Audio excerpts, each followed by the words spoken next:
time travel evening for you, so please enjoy it. A couple of things.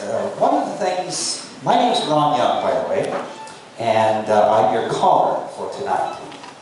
Some of you may not have, there are fewer and fewer every time, but many of you have probably seen that old movie, Gone with the Wind.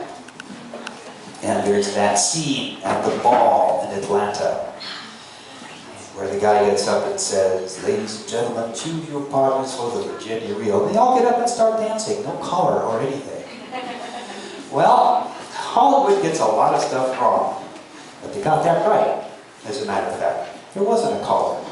There was no need for one, because everybody at that ball and Atlanta had been dancing the Virginia Reel with their family, with their neighbors, since they were your age. There was no need for a collar. And there wasn't a need for collars really until much later, when we started getting a little further away from these community dances or group dances like we'll be doing tonight. Now, this is a group dance that we're going to be doing. We'll play a couple of tunes for you, and you're welcome to try your hand at some couples dancing on your own. That's wonderful. However, because it is a community dance, because it is a group dance, the smalls, the smaller children, whereas I get how adorable it is when they dance with one another, it's poison for a community dance. And if you were with us this January, you know that that's true.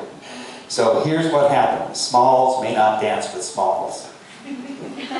So if you see that happening, it is your responsibility as a non-small to scoop them up like a hawk coming out of the sky to grab a rabbit. Don't let them dance together. It's going to accomplish a lot of things. For one thing, for the small kids, it's going to be much more fun.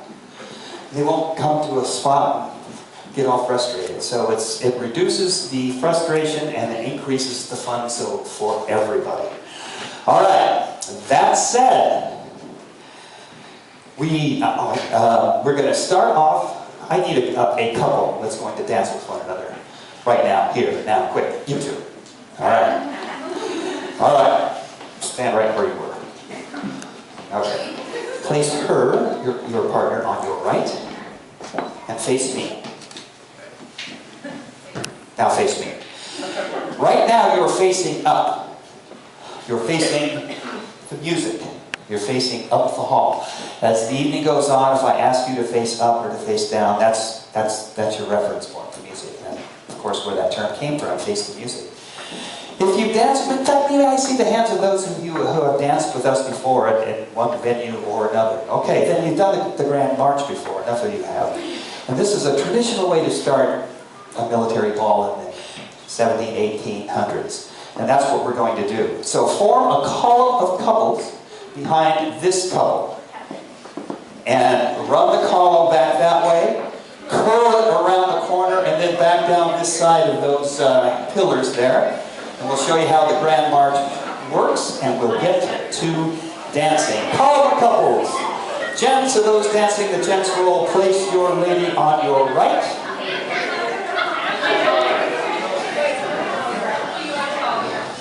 And when we get here, kind of curl this around the corner, over there. And, okay, very nice. You got it, you got it, you got it. All right.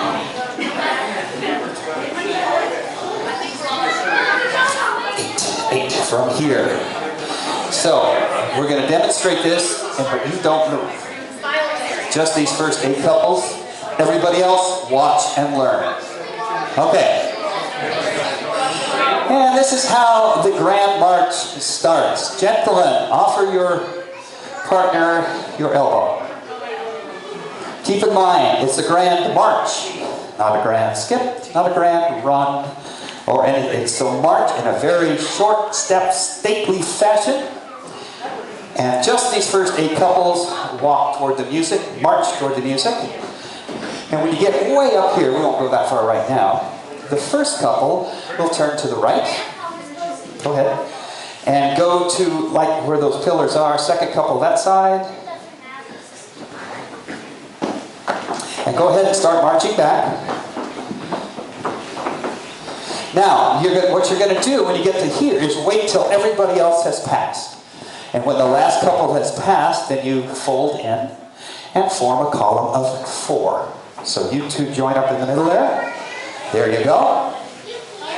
And come on down.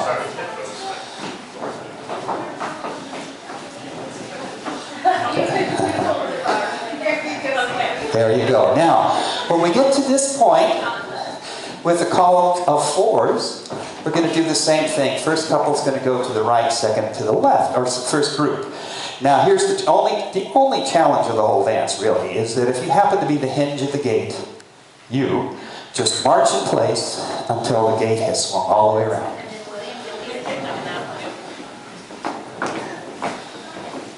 Very nice. And then the same thing, when everybody else has passed, join in, we'll do a column of 8. And down we go.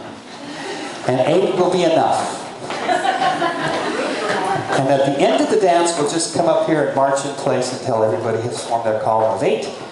And then we'll go on to our next adventure from that. So go ahead and reform your columns. A single column of couples.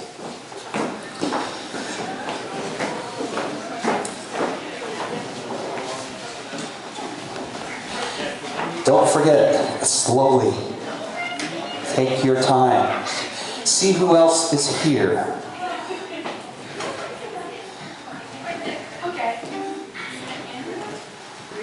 Nope, not quite. Now we're ready.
Well danced.